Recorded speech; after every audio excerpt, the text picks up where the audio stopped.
Is your 2005 Nissan Micra K12 CR14 engine cutting off power? For me, this is what happened. The day started so well. I was driving in the early hours of the morning. My headlamps were still on.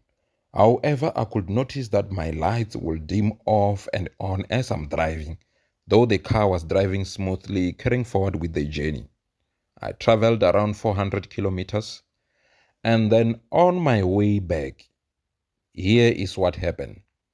The car just cut off power as if there is a lack of fuel supply, and then the dashboard gave me this light. I couldn't figure out what was going on. Trying to start the car, it couldn't start easily. And then it's cutting off. I have to get out of the car, try to search some information on the Google. I couldn't find anything. And then surprisingly, this is what I found as I opened the hood.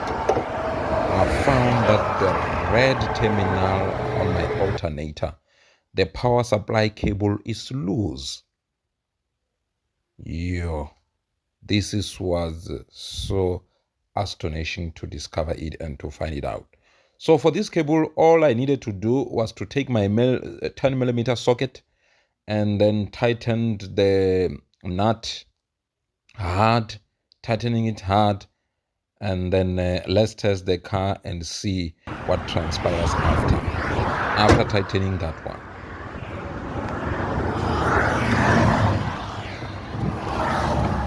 Let's test the car.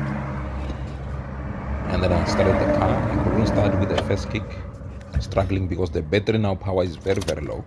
Started it, revving it there quicker so that it can pick up quick.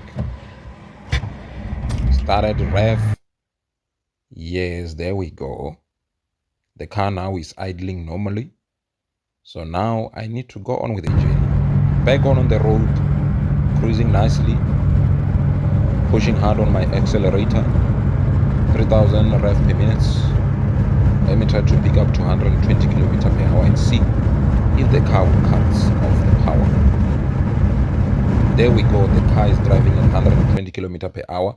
And honestly speaking, for this day, I continue with another 500 kilometers without having had any issue with the power cut off.